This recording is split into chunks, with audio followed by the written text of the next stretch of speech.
Miko Peled is a peace activist who dares to say in public what others still choose to deny.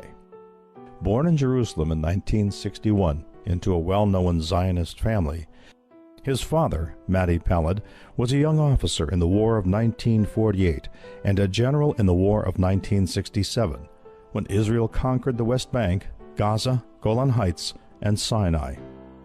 Miko's unlikely opinions reflect his father's legacy. General Peled was a war hero turned peacemaker. It's time to sweep away some of the myths and to uncover the truth so that we can finally live in peace together. And so the three myths that I like to uncover, the three probably most popular myths, the most common myths: the myth of 1948, the myth was that there was a country without a people. And then the myth of the existential threat of 1967. And then finally the myth of the Israeli democracy. Growing up, we were taught to believe that the Arabs had left Eretz Israel, partly on their own and partly at the directive of their so-called leaders, and that therefore taking their land and taking their homes was morally okay.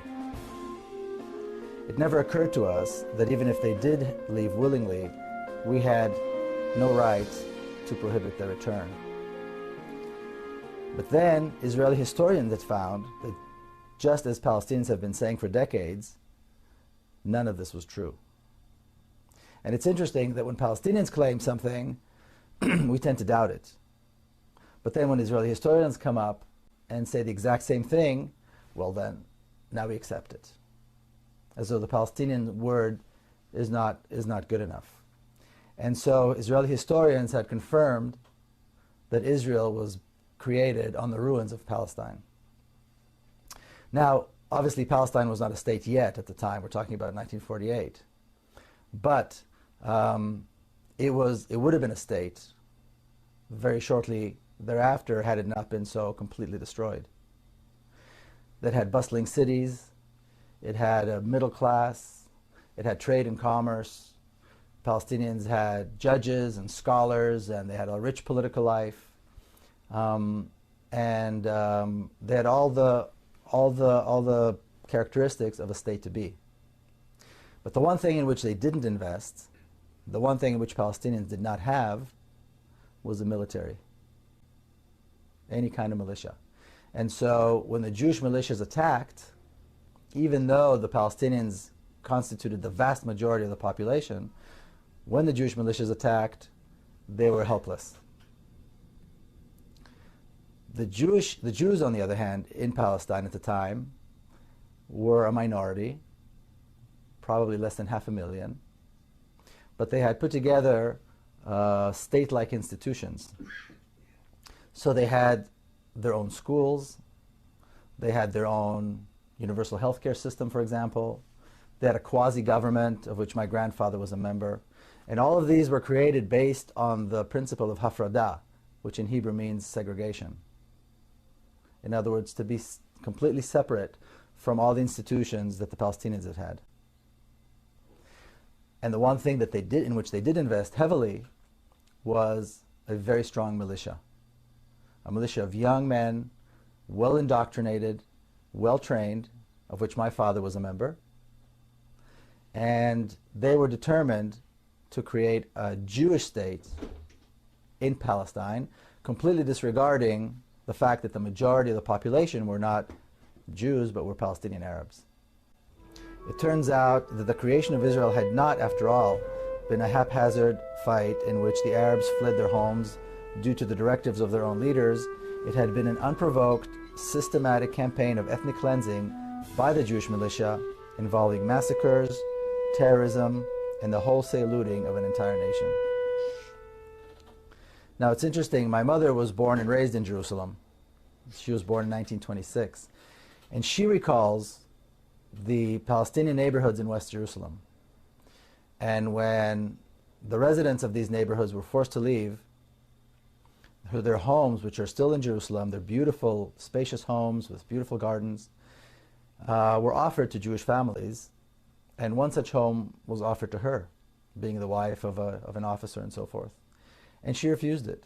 She said she could not bring herself to move into the home of a family that had been forced out and is now living in a refugee camp. She also said, and I heard this confirmed by many people, that when the Jewish forces came into the homes, the coffee was still warm on the table. The people had just left. And then the looting began. And again, she recalls seeing the truckloads of furniture and rugs and what have you being taken away from those homes. Another widely accepted Zionist myth is that in 1967, Israel faced an existential threat where the armies of 3 Arab countries were invading, and miraculously the Jewish forces were able to beat them all and conquer huge, huge, huge tracts of land.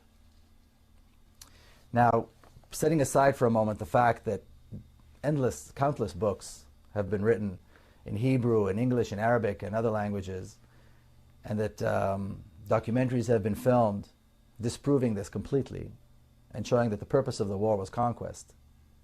In my own research in preparation for this book, I spent days at the Israeli Army archives. And I read from the minutes of the meetings of the Israeli General Staff, the top IDF, top brass, and the things that were said during those meetings.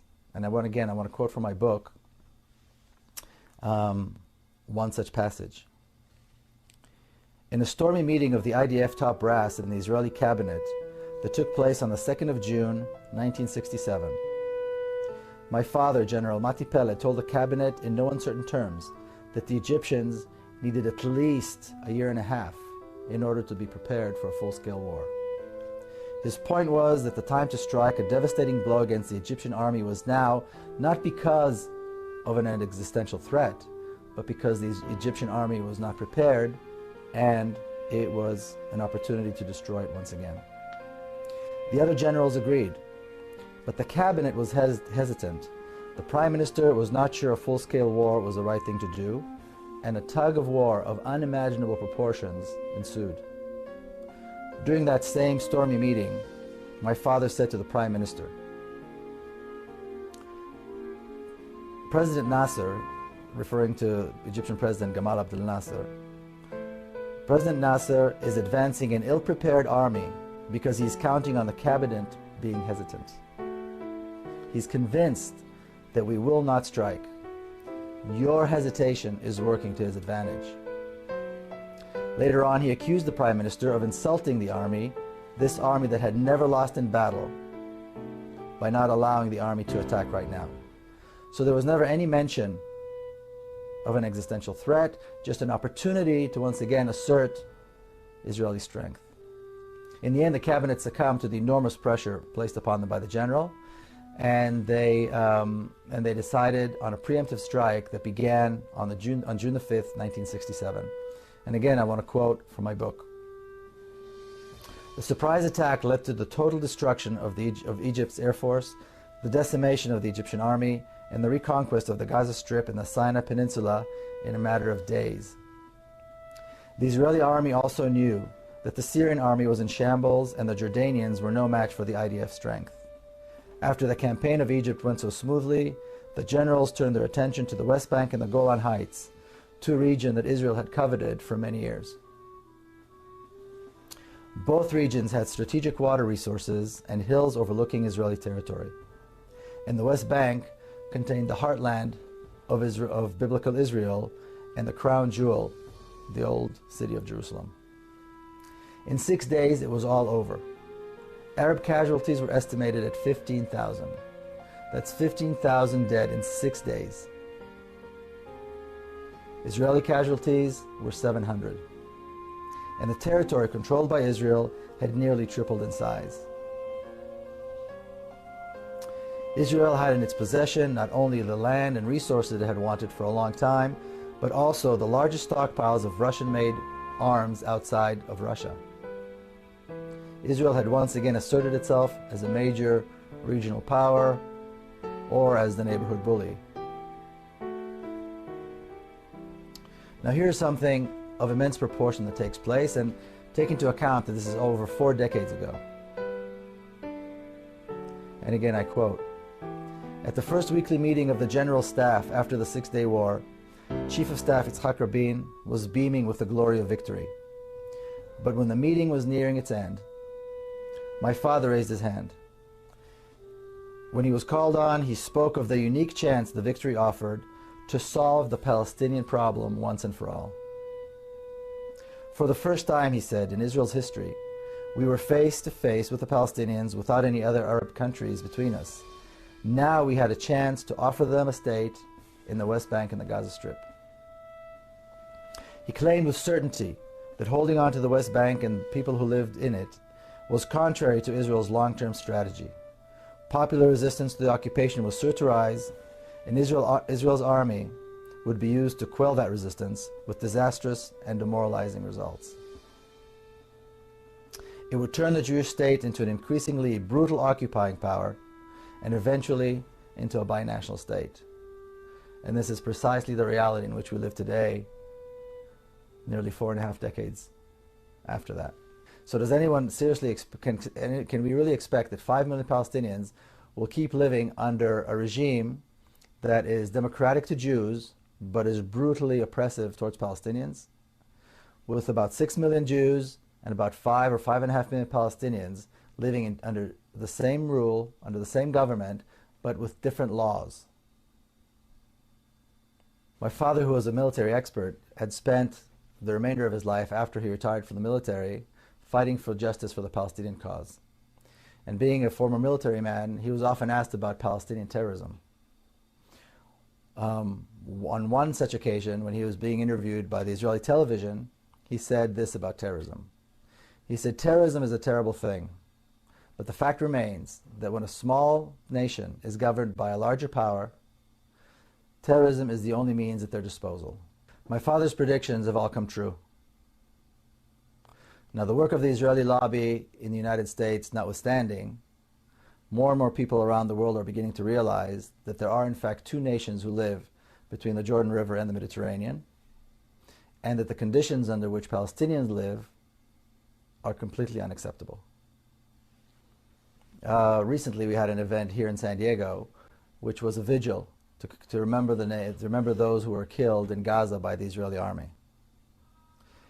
And as this vigil was taking place, there was a large contingent of Israeli supporters. We were separated from them by a line of police and what I think is a sense of morality. And they were dancing and singing as those of us that were at the vigil tried to recall the names of 1,400 people that were killed. These were 3 weeks of such death and destruction that one can hardly comprehend. And I remember the stories of the Israeli Air Force pilots who flew sortie after sortie, dumping hundreds of tons of bombs on a civilian population in Gaza, and would then return home to celebrate the festival of Hanukkah. See, because the attacks in Gaza at the end of 2007 took place during the Jewish festival of Hanukkah. Then, these same pilots, having celebrated with their families, slept in the comfort of their beds, got up the next day, and did it again and again and again. I recall that while we were at the vigil, the supporters of Israel held signs that said, but the Israeli army had warned them. The Israeli army had dropped thousands of leaflets warning the Palestinians that this horror was about to begin. And I can only imagine the mother seeing these warnings, knowing that this horror was impending, but also knowing that there's nowhere to go. There's nowhere to run. There's nowhere to hide. There's nowhere to save her children from the bombs and from the fire, from the smoke and from the chemicals and from the phosphorus that consumes the flesh and won't be extinguished. Because Gaza is locked down. Gaza is under siege, a siege that was imposed by Israel on the people of Gaza. So for these young Israeli pilots, These young men who most Israelis and Israeli supporters around the world consider their finest. This was really nothing but shooting fish in a barrel as they began their merciless onslaught at exactly 11:25 in the morning on December the 27th, 2008. And that date, December 27, 2008, will forever be etched in our memories as the darkest and most shameful day in the long history of the Jewish people. As Israel began a shameful and merciless attack on the people of Gaza. The attacks began at 11:25 in the morning, the precise time that the children of Gaza are on the streets. Between 11 and 11:30, children of Gaza are either on the way to school or on the way home from school, as that is the time that the two shifts of the school day change. Now, the Israeli supporters who come to the vigils, who always maintain that they support Israeli brutality, their claim is that Israel had the right to defend itself. But Israel's actions were justified because Israel was defending itself against the onslaught of rockets that were being shot into Israel by Hamas militants out of Gaza. Thousands and thousands of rockets that were designed to harm Israeli citizens. Now, I know a thing or two about these rockets. I recall sitting on a Saturday afternoon with my family and my children in a kibbutz not far from Gaza. And at one point, we heard those rockets flying overhead. And we heard the sirens and the warning signs. And we all had to run into the protective rooms that were built for that. And it was frightening. Only last December, I visited the kibbutz again, and a Qassam rocket fell by the kindergarten on the kibbutz while the children were present and were outside. There was shattered glass everywhere. Children were hurt. They were bleeding. Some of the children had to be hospitalized. Some of the children were in shock. It was horrible. I went and I walked and I saw the hole in the ground created by the rocket, the size of a large soccer ball. And then I remembered what a crater that is created by a 1-ton bomb looks like. It's the size of a city block. Children aren't scratched and they're not in shock as a result of that. They're decimated. They are burnt. They choke from the fumes and they are buried in the rubble. Now, multiply that by 100, and then again, and then again. And remember, or keep in mind, that Gaza is one of the most densely populated areas in the world. Yet, Israeli supporters will justify this. Many Jewish people will recall the story in the book of Genesis, chapter 18, where God decides to destroy the city of Sodom because they were sinners. And the patriarch Abraham, the shared patriarch of Jews and Arabs, chastises God and says to him, "Wilt thou also destroy the righteous with the wicked? Perhaps there be 50 righteous in the city." You see, Abraham is chastising God. And God promises that if he finds 50 righteous people, he will spare the city. Well, in Israel, there is no Abraham today. And no Palestinians are righteous in the eyes of the Israelis. And as we know, the 800,000 children of Gaza were not spared this horror. You know, I'm often accused of being one-sided and of not mentioning Palestinian terrorism and the suffering that Israelis have to go through. So I'm going to touch on that right now. As my father said decades ago, when a larger power rules a smaller nation, some form of violent resistance is to be expected. And as for my own family's brush with terrorism, in our case, it drove all of us to engage with the Palestinians and to reach out. And the same thing happened to me personally. And again, I want to quote a passage from my book, The General's Son. Then, in the fall of 1997, disaster. My niece Madar was killed by Palestinian suicide bombers in Jerusalem. Several hours later, there we were, driving along the road to the cemetery. Police escorted our procession on motorcycles, making way for vans carrying the devastated family members of another Jewish casualty. As we got out of the van, someone approached and asked me to carry the small coffin. My heart felt far heavier than the heartbreakingly slight weight on my shoulders. Israelis and Palestinians, family members and friends, famous leaders and ordinary people, all came to give eulogies and to express their sorrow at this unspeakable loss. Smadar, my niece, was laid to rest near my father, her grandfather, in a small hilltop cemetery just outside Jerusalem.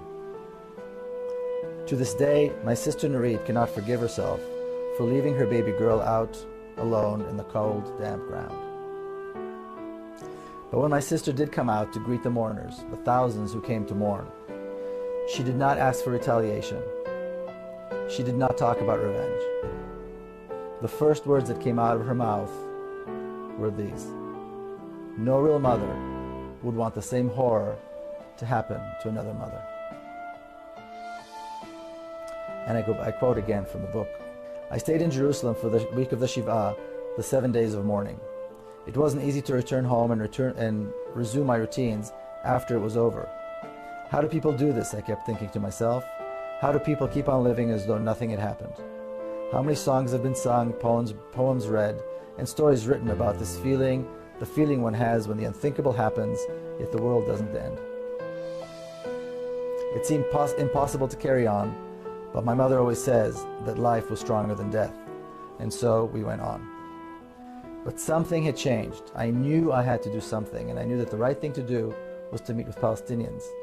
And I did this right here in San Diego, and I was welcomed by the warm embrace of the local Palestinian community. The experience of meeting with Palestinians was comforting, it was liberating, and it was also heart-wrenchingly difficult. It was comforting to know that we're all very similar. And it was liberating to know that we don't have to be enemies. But it was heart-wrenchingly difficult to realize that I did not have full possession of the truth. And that is where I think Israeli supporters, mostly Jews, that's I think where most of them are. And I think it's time for Israeli Jews and American Jews to join what was very eloquently described by Clovis Maksud as the constituency of conscience. You know, one can only imagine what white South Africans went through when they saw that apartheid was coming to an end. Clearly they wanted to hold on to their way of life, corrupt as it may have been. The whites in the southern states were probably trying to hold on as much as they could when they saw the end of legalized segregation and discrimination and racism come to an end in this country. We see this with leaders in the Middle East right now, holding on to the last minute, not wanting to give up their way of life and their control. And Zionists in Israel around the world are now doing the same, trying to hold on. We see brutal tyrants everywhere these days, from Libya to the Gulf states, do the same thing, holding on even as they fall one by one. Now Zionists and their supporters do the same, holding on to the notion that a racist regime can last, that injustice and horror can last, and that crimes against others who are different can go unpunished. But we are near the end. The Zionist dream of an ethnically homogeneous state was shattered by the Zionists themselves with their insatiable hunger for land. In their own hands, they created a binational state where almost half of the population are not Jewish or Israeli, but are Palestinian Arabs. True that they have no rights, it's true that they're not counted, but this will come to an end sooner than most people think. I think it's safe to say that the non-violent resistance movement in Palestine will prevail. We have Israelis and Palestinians hand in hand, marching every single week in Bil'in, in Ne'elin, in Nabi Saleh, in Bet Umar, in Masara, in Sheikh Jarrah, in Silwan, and in other places. They face the brutal force of the Israeli army every single week, but they're dedicated and they will prevail. And the dedication of these people is the reason that people like myself who believe in justice and democracy are optimistic. In Nabi Saleh, another beautiful spot in the West Bank where settlers have made their ugly mark, Israeli reservists, clumsy and armed to the teeth, are faced with the undaunted courage of mothers and their children who just want the settlers and the army out of their villages and out of their lives. It seems surprising that Israeli soldiers, young men and women who are raised on what is seemingly in a democratic society, are willing to enforce this brutal occupation, because they do it very willingly and they do it very brutally. But what we need to realize that the Zionist education system taught these young men and women that Palestinian life is worthless. So for those people who do want to associate themselves with Israel and with Zionism and drape themselves in the Zionist flag, the flag that has come to symbolize intolerance, hate, racism, and brutality, they can feel free to do so. But they need to know this, that when the trials begin and the tribunals take their place, and when the Truth and Reconciliation Commission begins its work, and they're finally shamed into admitting that they were wrong, they need to remember to go down on their knees and beg forgiveness from the people they so blatantly wrong.